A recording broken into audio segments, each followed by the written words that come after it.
Hello, നമസ്കാരം. ഇത് സംസാരിക്കാതിരിക്കാൻ തോന്നുന്നില്ല. സീരിയസ്ലി മാൻ. സീരിയസ്ലി. എനിക്ക് ചില കാര്യങ്ങൾ പറയാനുണ്ട്. ഇപ്പോൾ ഈ ബുൾജെറ്റിൻ്റെ പേര് ഞാൻ ഇവിടെ ടൈറ്റിൽ വെക്കാൻ കാരണം, അല്ലെങ്കിൽ തമ്പനയിൽ വെക്കാൻ കാരണം ഉണ്ട്. അതുകൊണ്ട് തന്നെയാണ് കേട്ടോ. അത് ഞാൻ പറഞ്ഞു വരുന്ന സമയത്ത് നിങ്ങൾക്ക് മനസ്സിലാവും. ആദ്യം ഈ ആൻവി കാംതാറിൻ്റെ കാര്യം എന്ന് പറഞ്ഞോട്ടെ. ആൻവി കാംതാർ 27 വയസ്സുള്ളൊരു ഒരു പെൺകുട്ടിയാണ്. അവർ മഹാരാഷ്ട്രയിൽ വെച്ചിട്ട് മരണപ്പെട്ടു. അവരെന്തോ അവിടെയുള്ള വാട്ടർഫാൾസ് കാണാൻ വേണ്ടിയിട്ട് പോയതാണ്. അപ്പോൾ അവിടുന്ന് സ്ലിപ്പായിട്ട് താഴേക്ക് വീണിട്ടാണ് മരണപ്പെട്ടത്. ദാരുണമായൊരു അന്ത്യം. അപ്പോൾ അവർക്ക് ഇൻസ്റ്റാഗ്രാമിൻ്റെ അകത്ത് 2 ലക്ഷത്തിൽ ചില്ലറ ഫോളോവേഴ്സൊക്കെ ഉണ്ട് കേട്ടോ. അപ്പം ഒബ്വിയസ്ലി ഇവർ മരണപ്പെടുന്ന സമയത്ത് ഇൻസ്റ്റാഗ്രാം ഇൻഫ്ലുവൻസർ മരണപ്പെട്ടു എന്നുള്ള രീതിയിലൊക്കെ ആയിരിക്കുമല്ലോ വരിക. അപ്പോൾ മലയാളത്തിലും അങ്ങനെയാണ് വാർത്തയൊക്കെ വന്നിട്ടുണ്ടായിരുന്നത്. അപ്പോൾ ഈ ഇൻഫ്ലുവൻസർ എന്ന് കേൾക്കുന്ന സമയത്ത് തന്നെ ഇവിടുത്തെ ആളുകൾക്കൊരു ഒരു ചീത്ത വിളിക്കാൻ വേണ്ടിയിട്ട് റെഡി ആയിട്ട് നിൽക്കുന്ന ഒരു പ്രവണത ആക്ച്വലി ഉണ്ട്. അപ്പോൾ ഇങ്ങനെ ഒരു വാർത്ത വന്ന് അപ്പോഴേക്കും താഴെ കമൻറ്റുകളുടെ പേര് മഴയാണ്. അത് നന്നായി, അവൾക്ക് അങ്ങനെ തന്നെ വേണം, അഹങ്കാരത്തിനുള്ളത് കിട്ടി, കാശിന് വേണ്ടിയിട്ട് ഇറങ്ങി തിരിച്ചു കഴിഞ്ഞാൽ ഇങ്ങനെ ഇരിക്കും, ലൈക്സിന് വേണ്ടിയിട്ട് ഇപ്പോഴത്തെ പിള്ളേർ എന്തും കാണിക്കും, അങ്ങനെ ഇങ്ങനെ എന്നൊക്കെ പറഞ്ഞിട്ട് അങ്ങ് ജഡ്ജ് ചെയ്യാൻ വേണ്ടിയിട്ട് തുടങ്ങി. ലൈക്ക് പ്രാഗി മുടിക്കലാണ് മാൻ. ഈ ന്യൂസിന്റെ മലയാളം ന്യൂസിൽ വന്ന ഈ കമന്റുകൾ വായിച്ചു നോക്കുന്ന സമയത്ത് ഭൂരിഭാഗം വരുന്നതും പ്രാഗി മുടിക്കൽ കമന്റുകളാണ്. ഒരു മരണ വാർത്തയാണ് ആക്ച്വലി വന്നിരിക്കുന്നത്.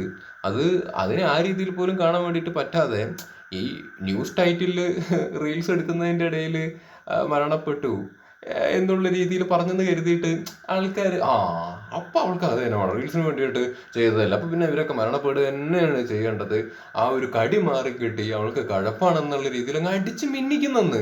അപ്പം ഇതിങ്ങനെ ഇരുന്ന് വായിച്ചുകൊണ്ടിരിക്കുന്ന സമയത്ത് ഞാൻ ചിന്തിക്കുകയായിരുന്നു, ഇവിടെ നമ്മൾ മലയാളികളാണല്ലോ കൂടുതൽ സംസ്കാരത്തെ കുറിച്ചിട്ടൊക്കെ വാനോളം വർത്തമാനം പറയാറുള്ളത്. നമ്മുടെ സംസ്കാരം നമ്മുടെ മാങ്ങാത്തുലിയാണ്, തേങ്ങാക്കുലയാണ് എന്നൊക്കെ പറയുന്ന ആൾക്കാരാണ്. കുറെ ആൾക്കാരെ സംസ്കാരം പഠിപ്പിച്ചു കൊടുക്കാനും ഇവിടുത്തെ കുറെ വേട്ടാവളിയന്മാർ ഇറങ്ങിയിട്ടുമുണ്ട്. അപ്പൊ ഇത്രയും സംസ്കാരത്തെ കുറിച്ചിട്ട് സംസാരിക്കുന്ന ആളുകൾക്ക് ഇവിടെ ഒരാള് മരണപ്പെട്ടതിന് ശേഷം അതിന്റെ വാർത്ത വരുന്ന സമയത്ത് പോലും ഈ സംസ്കാരത്തെ കുറിച്ചിട്ട് ചിലക്കുന്നവർക്ക് സംസ്കാരം കാണിക്കാൻ വേണ്ടിയിട്ട് പറ്റുന്നില്ലല്ലോ. അപ്പൊ കയറിയിട്ട് അവർ ഇൻഫ്ലുവൻസർ ആയതുകൊണ്ട് അവര് അവിടെ കയറിയിട്ട് അട്ടഹാസം കാണിച്ചത് കൊണ്ടാണ് മരണപ്പെട്ടത്, ഇവരൊക്കെ ചാവ് തന്നെയാണ് വേണ്ടത്. ആദ്യമായിട്ടാണ് ഇങ്ങനെ ഒരു കമന്റ് ഞാൻ കണ്ടു.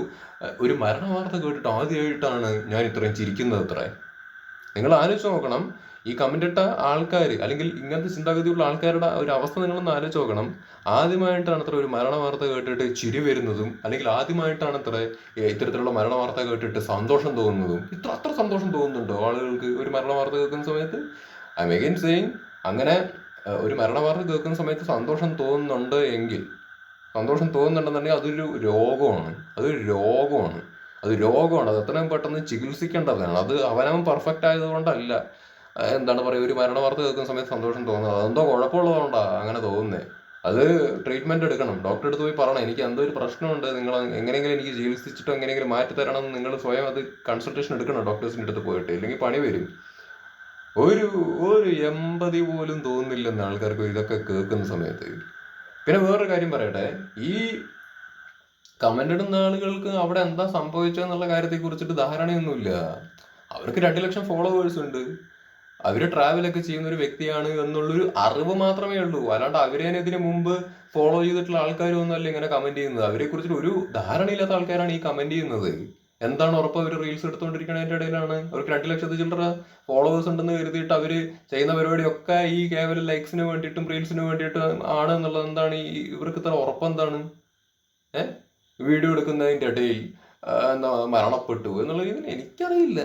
പിന്നെ വേറെ കുറെ ആൾക്കാർ പറയുന്നുണ്ട്, ചില കമന്റുകൾ ഞാൻ കണ്ടു. എനിക്ക് തോന്നുന്നു അവരുടെ റിലേറ്റീവ്സോ അല്ലെങ്കിൽ അവരുമായി ബന്ധപ്പെട്ടിട്ട് അല്ലെങ്കിൽ ആ ഒരു ഇൻസിഡന്റിനെ കുറിച്ചിട്ട് അറിയുന്ന ആളുകളാണെന്ന് തോന്നുന്നു കമന്റ് ചെയ്യുന്നത്. ഇംഗ്ലീഷിലുള്ള കമന്റ്സ് ആണ് വരുന്നത്. അത് അവർ പറയുന്നത് അവരുടെ കയ്യിൽ ഫോൺ പോലും ആ സമയത്ത് ഉണ്ടായിരുന്നില്ല എന്നാണ് പറയുന്നത്. ലൈക്ക് എനിക്കറിയില്ല, എന്തോ ആയിക്കോട്ടെ, അതിപ്പോൾ ഫോൺ കയ്യിലുണ്ടെങ്കിലോ റീൽസ് എടുക്കുന്നതിൻ്റെ ഇടയിലോ അല്ലെങ്കിൽ അല്ലാതെ എന്ത് പുല്ലോ ആയിക്കോട്ടെ, ഒരു മരണം സംഭവിച്ചു. ശ്രദ്ധിക്കേണ്ട ഒരു കാര്യമാണ്. ഇത്തരത്തിലുള്ള സ്ഥലങ്ങളിലേക്കൊക്കെ പോകുന്ന സമയത്ത് ശ്രദ്ധിക്കണം. സ്ലിപ്പറി ആയിട്ടുള്ള ഏരിയാസ് ആയിരിക്കും, വീഴാനുള്ള സാധ്യതകൾ ആക്ച്വലി ഉണ്ട്. അത് സൂക്ഷിക്കണം. അത്തരത്തിലുള്ള സാഹചര്യത്തിൽ മൊബൈൽ ഉപയോഗിക്കാതിരിക്കുക, റീൽസ് എടുക്കുകയാണെന്നുണ്ടെങ്കിൽ എടുക്കാതിരിക്കാൻ വേണ്ടിയിട്ട് ശ്രമിക്കുക, റിസ്ക് ഫാക്ടേഴ്സിനെ കുറിച്ച് ചിന്തിക്കുക. അതെല്ലാം വേണ്ട ഒരു കാര്യമാണ്. അതൊക്കെ നമുക്ക് ആക്ച്വലി നോർമലി നമുക്ക് പറയാം. അല്ലാതെ ഇൻസ്റ്റാഗ്രാമിൽ 2 ലക്ഷം ഫോളോവേഴ്സ് ഉണ്ട്, അവർ മരണപ്പെടുന്ന സമയത്ത് ആൾക്കാർക്ക് സന്തോഷം തോന്നുന്നു, അവർക്ക് അങ്ങനെ തന്നെ വേണം, അഹങ്കാരം മാർക്ക് കിട്ടി, അഹങ്കാരത്തിനുള്ള ശിക്ഷ കിട്ടി, അല്ലെങ്കിൽ അങ്ങനെ ഇങ്ങനെ മാങ്ങാത്തൊലി തേങ്ങാക്കൊല, അല്ലെങ്കിൽ അവരെന്തോ ചാർട്ടേഡ് അക്കൗണ്ടന്റ് എന്തോ ആണെന്ന് തോന്നുന്നു, പ്രൊഫഷണലി അവരെന്തോ ആണെന്ന് തോന്നുന്നു. അപ്പോൾ ആൾക്കാർ പറയുന്നത് അവർക്ക് വിവരമില്ല, പഠിത്തമുണ്ടെന്നേ ഉള്ളൂ എന്നൊക്കെ പറഞ്ഞിട്ട് കയറി വലിച്ച് കീറുകയാണ്, ജഡ്ജ്മെന്റിലാവുകയാണ്, വല്ലാതെ കയറി ജഡ്ജ്മെന്റിലാവുകയാണ് ചെയ്യുന്ന ആൾക്കാർ. What the F man, what the F. ഇത് പറയുന്നത് കേൾക്കുന്ന സമയത്ത് നിങ്ങൾക്ക് തോന്നും ഞാൻ എന്തിനിപ്പോൾ ഇത്ര ഷോ കാണിക്കുന്നു, അല്ലെങ്കിൽ ഞാൻ എന്തിനത്ര നന്മവരാകുന്നതെന്ന്. ഞാൻ നന്മവരായതുകൊണ്ട് ഇത്തരത്തിലുള്ള കാര്യങ്ങൾ കേൾക്കുന്ന സമയത്ത് എനിക്ക് അത്യാവശ്യം അയ്യോ എന്ന് തോന്നാറുണ്ട്. അല്ലാണ്ട് എനിക്ക് അത് നന്നായി അവൾക്ക് അത് എന്നെ വേണം, അത് എന്നെ വേണം എന്ന് പറഞ്ഞാൽ ഞാൻ കൈകൊട്ടിച്ചിരിക്കുന്ന ഒരാളല്ല. എനിക്ക് അത്യാവശ്യം ഇത്തരത്തിലുള്ള വാർത്തകൾ കേൾക്കുന്ന സമയത്ത് ഡിസ്റ്റർബ്ഡ് ആവുന്ന ഒരാൾ തന്നെയാണ്. എന്തൊക്കെ പറഞ്ഞാലും ഒരു മരണമാണ്. അത് നമ്മൾ ചിരിക്കേണ്ട, അല്ലെങ്കിൽ ചിരിക്കേണ്ട ഒരു കാര്യമല്ല, അതല്ലെങ്കിൽ അത് സന്തോഷിക്കേണ്ട ഒരു കാര്യമല്ല എന്ന് ഞാൻ വിശ്വസിക്കുന്നു. സോ അതുകൊണ്ട് അത്തരത്തിലുള്ള വൃത്തികെട്ട പ്രവർത്തികൾ ചെയ്യുന്ന, അല്ലെങ്കിൽ അത്തരത്തിലുള്ള ചിന്താഗതിയുള്ള, അത്തരത്തിലുള്ള കമൻ്റ് ഇടുന്ന ആൾക്കാരെ ഞാൻ പുച്ഛിക്കുകയും ചെയ്യും, ഞാൻ ഇങ്ങനെ സംസാരിക്കുകയും ചെയ്യും. അതാരും എന്നോട് ദേഷ്യം വിചാരിച്ചിട്ട് കാര്യമില്ല, അല്ലെങ്കിൽ ഞാൻ നന്മകരായതുകൊണ്ട് ആണെന്ന് വിചാരിച്ചിട്ട് യാതൊരു കാര്യമൊന്നുമില്ല. ഇതിപ്പോൾ ഇവരുടെ കാര്യം മാത്രമല്ല ഞാൻ പറയുന്നത് കേട്ടോ. അതിപ്പോൾ ഞാൻ ഈബിൾ ജെറ്റിൻ്റെ കാര്യത്തിലേക്ക് വരാം. ഈബിൾ ജെറ്റ് ഈ അടുത്ത് ഒരു ആക്സിഡൻറ്റ് അവർക്ക് സംഭവിച്ചിട്ടുണ്ടായിരുന്നു. അതിൽ കൂട്ടത്തിലുള്ള ഒരാളുടെ കൈയെന്തോ ഫ്രാക്ചർ ആവുക എന്തോ ചെയ്തിട്ടുണ്ട്. അപ്പം ഈബിൾ ജെറ്റിൻ്റെ അങ്ങനെ ഒരു ഇതായ സമയത്ത്, അതിൻ്റെ വാർത്തയൊക്കെ വന്ന സമയത്ത് അവിടെ എന്താണ്, അവർ ലൈക്കിന് വേണ്ടിയിട്ട് ഉണ്ടാക്കിയതാണിത്, ലൈക്കിന് വേണ്ടിയിട്ട് അല്ലെങ്കിൽ വ്യൂവർഷിപ്പിന് വേണ്ടിയിട്ട് അവർ ആക്സിഡൻറ്റ് ഉണ്ടാക്കിയതാണെന്ന് പറഞ്ഞാൽ ഇവിടുത്തെ ഊളകൾ വരെ ആക്ച്വലി ഉണ്ട്. മനസ്സിലായില്ല, ഇവിടുത്തെ മലയാളികൾ അമ്മാതിരി ചെറ്റ വർത്താനം പറഞ്ഞ ആൾക്കാർ വരെയുണ്ട്. പിന്നെ എന്താണ്, അവർക്ക് ഇതേപോലെ തന്നെ ഈ ആൻവി എന്ന് പറഞ്ഞാൽ അവരെ കുറിച്ചിട്ട് ആൾക്കാർ അടിച്ച് കമന്റ് ഇടുന്ന പോലെ തന്നെ ഈബിൾ ജെറ്റിന്റെ കേസിലും അത് ആൾക്കാർ പറയുന്ന അവർക്ക് നന്നായി, അവർ അമ്മാതിരി കാണിച്ചു കൂട്ടിക്കൊണ്ട് നടന്നിട്ടുണ്ടായിരുന്നത്, അവർക്ക് അങ്ങനെ തന്നെ വേണം, അവർക്ക് അഹങ്കാരമായിരുന്നു, ഇനി അവർക്ക് പാഠം പഠിച്ചോളും, അങ്ങനെ ഇങ്ങനെ എന്നൊക്കെ പറഞ്ഞിട്ട് ഭൂരിഭാഗവും അത്തരത്തിലുള്ള കമന്റുകളായിരുന്നു ആ സമയത്ത് വന്നിട്ടുണ്ടായിരുന്നത്. കാര്യം അറിഞ്ഞിട്ടായിരുന്നോ? പറ. കാര്യം അറിഞ്ഞിട്ടല്ല ആൾക്കാർ ഇങ്ങനെ കമന്റ് ചെയ്യുന്നത്. ഒന്നാമത് ഈബിൾ ജെറ്റിന്റെ കേസിൽ എന്ന് പറഞ്ഞു കഴിഞ്ഞാൽ അവര് ഫാമിലി ആയിട്ടായിരുന്നു എവിടെ പോയിക്കൊണ്ടിരിക്കുന്നുണ്ടായിരുന്നു. അവരുടെ ഫാദറും മദറും അല്ലെങ്കിൽ അവരുടെ കുട്ടിയൊക്കെ ഉണ്ടായിരുന്നു. ഏതൊരു ഈബിൾ ജെറ്റിന്റെ അവരുടെ രണ്ടുപേരുടെ അവരുടെ ഭാര്യയും കുട്ടിയൊക്കെ അതിൻ്റെ അകത്ത് ആക്ച്വലി ഉണ്ടായിരുന്നു. അപ്പം ഒരു ഫാമിലി ആയിട്ടൊരു ട്രാവൽ ചെയ്തുകൊണ്ടിരിക്കുന്നതിൻ്റെ ഇടയിലാണ് അവർക്ക് അപകടം സംഭവിച്ചിട്ടുണ്ടായിരുന്നത്. അപ്പോൾ അതുപോലും ഇവിടുത്തെ തെണ്ടിപ്പട്ടികൾക്ക് അറിയില്ല. മനസ്സിലായില്ല, അതുപോലും അറിയില്ല. കഥ എന്താണ് എക്സാക്ട്ലി എന്ന് പോലും അറിയാണ്ടാണ് അത് ആക്സിഡന്റ് സംഭവിച്ചപ്പോഴേക്കും കയറി അങ്ങ് വിധിച്ചു. യൂട്യൂബേഴ്സ് ആണല്ലോ, ഇൻഫ്ലുവൻസേഴ്സ് ആണല്ലോ, അങ്ങനെയൊക്കെയാണല്ലോ വാർത്ത വരുന്നത്. അപ്പോഴേക്കും കയറിയിട്ട് അങ്ങ് ഇവിടെ ചുറ്റില്ല, അവന്മാർക്ക് നന്നായെന്നേ, അത് കിട്ടട്ടെ, അവർ ചോദിച്ചു മേടിച്ചായിരിക്കും, ലൈക്കിന് വേണ്ടിയിട്ടേ, വ്യൂവർഷിപ്പിന് വേണ്ടിയിട്ടേ, പൈസയ്ക്ക് വേണ്ടിയിട്ടേ, പൈസയോടുള്ള ആർത്തി കൊണ്ടേ, അതെ ഇതേ മറിച്ചതേ മറ്റതേ എന്ന് പറഞ്ഞിട്ട് അങ്ങ് അടിക്കാൻ വേണ്ടി തുടങ്ങി. അപ്പം അതുകൊണ്ട് എന്താണ് പറയുക, സംസ്കാരത്തെ കുറിച്ചിട്ട് ഒരുപാട് വർത്തമാനം പറയാതിരിക്കാൻ വേണ്ടിയിട്ട് ശ്രമിക്കൂ മലയാളികളെ. സംസ്കാരമൊക്കെ ഉണ്ട്, നമുക്ക് നമ്മുടേതായ സംസ്കാരം കാര്യങ്ങളൊക്കെ ആക്ച്വലി ഉണ്ടാവുമായിരിക്കും. പക്ഷേ നാടിൻ്റെ സംസ്കാരത്തെ കുറിച്ചിട്ടൊക്കെ വിട്. അറ്റ്ലീസ്റ്റ് അവനവന് ഒരു സംസ്കാരം ഉണ്ടാവണം, വ്യക്തിപരമായിട്ടൊരു സംസ്കാരം ഉണ്ടാവണം. അവനവൻ്റെ പെരുമാറ്റത്തിലും അവനവൻ്റെ ചിന്തയിലും സംസാരത്തിലും ഒക്കെ ഒരു സംസ്കാരം എന്ന് പറഞ്ഞൊരു സാധനം ആക്ച്വലി ഉണ്ടാവണം. ഒരു സീരിയസ് ആയിട്ട് ഒരു കാര്യം അപ്പുറത്ത് ഹാപ്പൻ ചെയ്യുന്ന സമയത്ത് അതിനെ അപ്രോച്ച് ചെയ്യേണ്ടത് സംസ്കാരം ഈ പറയുന്ന സംസ്കാരം കാണിച്ചുകൊണ്ടായിരിക്കണം. അല്ലാതെ ഒരു ഡിസ്റെസ്പെക്റ്റോട് കൂടിയിട്ട് ഇതിനെല്ലാം സമീപിച്ചിട്ട് ഇതിനെക്കുറിച്ചൊക്കെ പറയുന്ന ആൾക്കാർ സംസ്കാരത്തെക്കുറിച്ച് പറയരുത്. അത് യോജിച്ചതല്ല എന്ന് എനിക്ക് പറയാനുള്ളൂ. സീരിയസ്ലി മാൻ, അങ്ങനെ പറയാതിരിക്കും. അതേപോലെ തന്നെ ഇവിടെ വേറൊരു കുട്ടി, അവരുടെ പേര് ഞാൻ വീണ്ടും എടുത്ത് പറയുന്നില്ല, ഈ അടുത്തൊരു പെൺകുട്ടി സൂയിസൈഡ് ചെയ്തിട്ടുണ്ടായിരുന്നു. അതിൻ്റെ കാരണം എന്തോ ആയിക്കോട്ടെ, കഥ നമുക്ക് എക്സാക്ട്ലി എന്താണെന്നൊന്നും അറിയുന്നുണ്ടായിരുന്നില്ല. ഞാൻ ആ സമയത്തുള്ള ഫസ്റ്റ് ആ ന്യൂസ് വന്നപ്പോഴുള്ള കാര്യമാണ് ഞാൻ പറയുന്നത് കേട്ടോ. ഫസ്റ്റ് അതിൻ്റെ എക്സാക്ട് കാര്യങ്ങൾ പിന്നെയാണ് വന്നത്. പക്ഷെ ആദ്യം വന്ന സമയത്തുള്ള കാര്യം ഞാൻ പറയുന്നത്, ഇൻഫ്ലുവൻസർ എന്നുള്ള ടാഗിൽ ഇന്നാൾ ആത്മഹത്യ ചെയ്തു എന്നുള്ള രീതിയിലുള്ള വാർത്ത വന്നപ്പോഴേക്കും ആൾക്കാർ കയറി അങ്ങ് പറയാണ്, റീൽസ് അല്ല ലോകം, ഇൻസ്റ്റഗ്രാം അല്ല ലോകം, എന്താണ് പറയുക, ഇത് ഈ സോഷ്യൽ മീഡിയ ഉപയോഗിക്കുന്ന ആൾക്കാർക്കൊക്കെ ഇതാണ് അവസ്ഥ, അല്ലെങ്കിൽ ലൈക്കിന് വേണ്ടി ചെയ്താൽ, റീൽസിന് വേണ്ടിയിട്ട് ചെയ്ത് കഴിഞ്ഞാൽ ഇങ്ങനെ ഇരിക്കും അങ്ങനെ ഇരിക്കും എന്നൊക്കെ പറഞ്ഞിട്ട് ആൾക്കാർ അവിടെ മരണത്തെക്കുറിച്ച് മറന്ന് അപ്പുറത്തൊരു ട്രാജഡി നടന്നു. ഇപ്പോൾ ആൻവിയുടെ കേസിലാണെങ്കിലും ഈബിൾ ജെറ്റിന് ആക്സിഡന്റ് ആയ സമയത്തും ഞാൻ ഈ പറഞ്ഞ പെൺകുട്ടിയുടെ കേസിലാണെന്നുണ്ടെങ്കിലും ഇവിടെയൊക്കെ മരണമാണ് സംഭവിച്ചിരിക്കുന്നത്. ഇവിടെ മരണം സംഭവിച്ചു എന്നുള്ള കാര്യം ഈ വാർത്ത കേട്ട ആൾക്കാർ മറന്ന് അവിടെ ആൾക്കാർ ഈ സോഷ്യൽ മീഡിയനെ കംപ്ലീറ്റ്ലി ബ്ലെയിം ചെയ്യാണ്. ഇത് കാരണമാണ് എന്നങ്ങ് പറയുകയാണ്. യൂട്യൂബേഴ്സ് ആയതുകൊണ്ടാണ് അല്ലെങ്കിൽ ഇൻസ്റ്റാഗ്രാമേഴ്സ് ആയതുകൊണ്ടാണെന്നുള്ള ഇത് അങ്ങ് ആൾക്കാർ വിചാരിച്ചിട്ടാണ് നെഗറ്റീവ് ആയിട്ട് ജഡ്ജ് ചെയ്തിട്ട് അങ്ങ് അടിച്ചു വിടുന്നത്. ചിരിക്കുന്നതും മരണവാർത്ത വെക്കുമ്പോൾ സന്തോഷിക്കുന്നതും ചീത്ത വിളിക്കുന്നതും എന്താ പറയുക, ഉപദേശിക്കാൻ വേണ്ടി ഇപ്പോൾ ഒക്കെ ചെയ്യുന്നത് ഈ ഒരു social media, influencer, Instagram, YouTube, ഇത് മാത്രം വെച്ചോണ്ടാണ്. ഇതൊക്കെ ആർക്കും സംഭവിക്കാം മാൻ, ആക്സിഡൻ്റലാണ്. മനസ്സിലായോ? ആക്സിഡൻ്റലായിട്ട് സംഭവിക്കാവുന്ന ഒരു കാര്യമാണ്. അതിന് ഇപ്പോൾ സോഷ്യൽ മീഡിയയിലുള്ള ആൾക്കാർക്ക് ഇത്തരത്തിലുള്ള അപകടങ്ങൾ സംഭവിക്കുന്ന സമയത്ത് അത് കൂടുതൽ വാർത്തയാവുന്നു. അത് കുറച്ചുകൂടി ആൾക്കാർക്ക് അറിയാവുന്ന ആൾക്കാർക്ക് അപകടങ്ങൾ സംഭവിക്കുന്ന സമയത്ത് അത് വാർത്തയാവുന്നത് കൊണ്ട് അത് നമ്മളിലേക്ക് എത്തുന്നു എന്ന് മാത്രമേ വ്യത്യാസമുള്ളൂ. മനസ്സിലായില്ലേ? ഞാൻ വീണ്ടും പറയുന്നു, ഇൻഫ്ലുവൻസേഴ്സ് ആണെങ്കിലും അവരും സൂക്ഷിക്കേണ്ട കാര്യം തന്നെയാണ്. പക്ഷെ അവർക്ക് മരണം സംഭവിക്കുമ്പോൾ അല്ലെങ്കിൽ അപകടം സംഭവിക്കുമ്പോൾ അതിൽ കയറി നമ്മൾ സന്തോഷിക്കുകയല്ല ചെയ്യേണ്ടത്. ഇനി സംഭവിക്കാതിരിക്കട്ടെ എന്നുള്ള രീതിയിൽ പറയുന്നതാണ് ഗുഡ് ക്വാളിറ്റി എന്ന് പറയുന്നത്. അത് മനുഷ്യന്മാർ അങ്ങനെ പറയുള്ളൂ. അല്ലാത്ത ആൾക്കാർ ചാവട്ടെ തൊലയട്ടെ എന്നുള്ള രീതിയിൽ പറയും. ബുൾജിറ്റിന്റെ കേസിലൊക്കെ ചത്തില്ലേ എന്ന് ചോദിച്ചിട്ടുള്ള ആൾക്കാർ വരെയുണ്ട് ആ അപകടം സംഭവിച്ച സമയത്ത്. നിങ്ങളൊന്ന് ആലോചിച്ച് നോക്കൂ, അവർ ചത്തില്ലേ എന്ന് ചോദിച്ചിട്ട് കമന്റ് ഇട്ട ആൾക്കാർ വരെ ആക്ച്വലി ഉണ്ട്. കഷ്ടമാണ് അതൊക്കെ പറയുമ്പോൾ.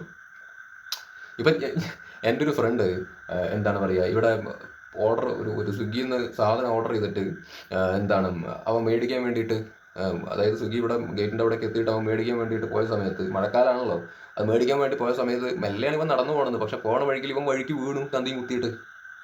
അപ്പോൾ അതെന്താണ് അവൻ്റെ അഹങ്കാരത്തിന് കിട്ടിയതാണോ അത്? അല്ലെങ്കിൽ അവനെന്താ ലൈക്കിന് വേണ്ടിയിട്ടോ ഷെയറിന് വേണ്ടിയിട്ടോ സബ്സ്ക്രൈബേഴ്സിന് വേണ്ടിയിട്ടാണോ സ്വിഗ്ഗിൻ്റെ ഓർഡർ വാങ്ങാൻ വേണ്ടി പോയത്? അല്ല, അത് ആക്സിഡൻ്റലായിട്ട് സംഭവിച്ചതാണ്. ഇത് ആർക്കും സംഭവിക്കാവുന്ന ഒരു കാര്യമാണ് ഈ അപകടം എന്ന് പറയുന്നൊരു സംഭവം. വീഴ്ച, ഇതെല്ലാം സംഭവിക്കാവുന്ന ഒരു കാര്യമാണ്.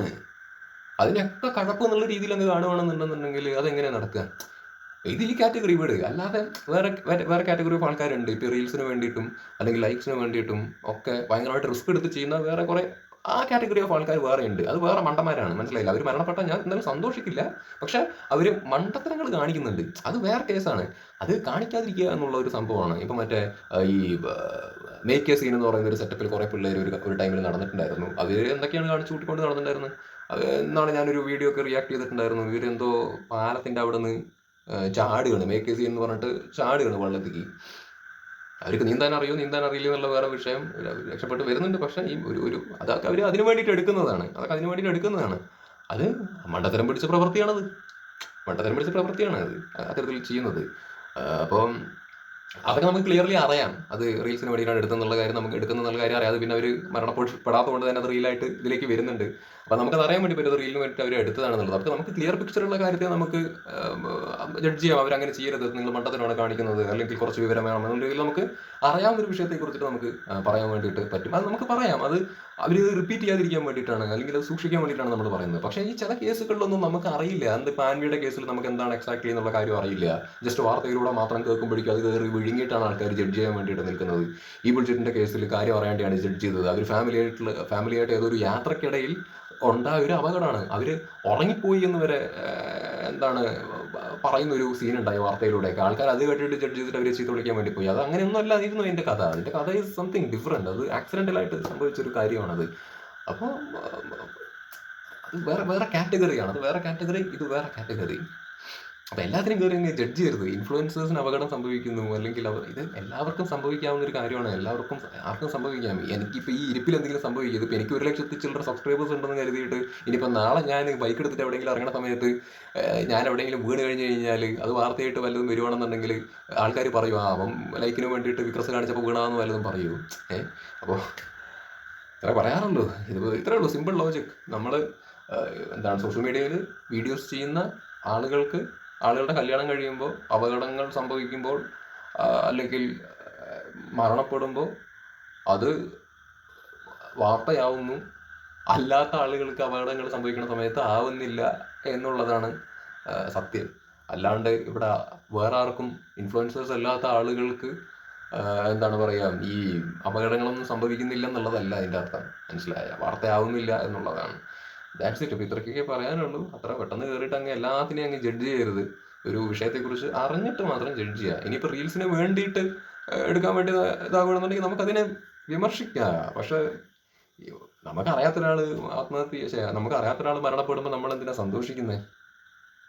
നമ്മളെ ഒരു തരത്തിലും ബാധിക്കുന്നില്ലല്ലോ. ബാധിച്ചിട്ടുള്ള ഒരാൾ ആയിരിക്കില്ല, അല്ലെങ്കിൽ നമുക്ക് അറിയാത്ത ആൾ, കണ്ടിട്ട് നേരിട്ട് കാണാൻ സാഹചര്യം ഇല്ലാത്ത ആളുകളൊക്കെ ആയിരിക്കും മരണപ്പെടുന്നത്. അതിൽ സന്തോഷിക്കുന്നു എന്നുള്ള രീതിയിലൊക്കെ കമന്റുകൾ വരുന്ന സമയത്ത് അത് ഇത്ര നൈസായിട്ടുള്ള ഒരു കാര്യമല്ല. അത് ഒരു ക്വാളിറ്റി ഉള്ള ആളുകൾക്ക് ചേർന്നൊരു ഒരു പരിപാടിയല്ല അത്. ഇത്രയൊക്കെ പറയാനുള്ളൂ.